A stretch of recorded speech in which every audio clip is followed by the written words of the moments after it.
નમસ્કાર, હું Rinku Prajapati public Indian ન્યૂઝમાં આપનું સ્વાગત કરું છું। શરૂઆત કરીએ આજના સમાચારની। આણંદ સાયબર ક્રાઇમ પોલીસે જિલ્લામાં નાણાકીય છેતરપિંડીનો ભોગ બનેલા અરજદારોને કુલ રૂપિયા 1.84 કરોડ પરત અપાવ્યા। આણંદ સાયબર ક્રાઇમ પોલીસે નામદાર કોર્ટનો હુકમ મેળવી જિલ્લામાં નાણાકીય છેતરપિંડીનો ભોગ બનેલા અરજદારોને કુલ રૂપિયા 1.84 કરોડ પરત અપાવ્યા છે।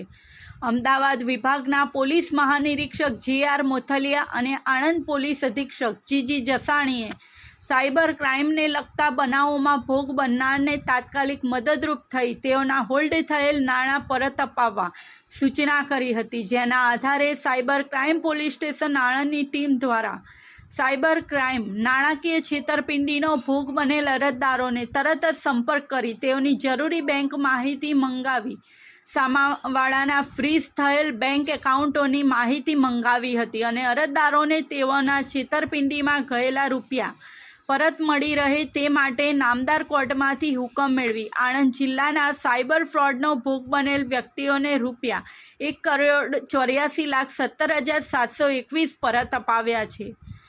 આ સાથે સાયબર ફ્રોડથી બચવા માટે રાખવાની સાવચેતીઓ। કોઈપણ બેંક મોબાઈલ કંપનીમાંથી ફોન કોલ આવે તો કોઈપણ જાતના બેંક એકાઉન્ટ તથા ઓટીપીની માહિતી શેર કરવી નહીં। કોઈ અજાણ્યા મોબાઈલ નંબરથી ફોન આવે તો મોબાઈલમાં કોઈપણ એપ્લિકેશન ડાઉનલોડ કે ઇન્સ્ટોલ કરવી નહીં। અજાણી સ્ત્રીના ફોટોવાળા ફેસબુક, ઇન્સ્ટાગ્રામમાં ફ્રેન્ડ રિક્વેસ્ટ સ્વીકારવી નહીં। કોઈપણ ચીજ વસ્તુની ઓનલાઈન ખરીદી વખતે બુકિંગ કરાવતી વખતે ઓફિશિયલ વેબસાઇટની ખરાઈ કરીને જ ખરીદી કરવી।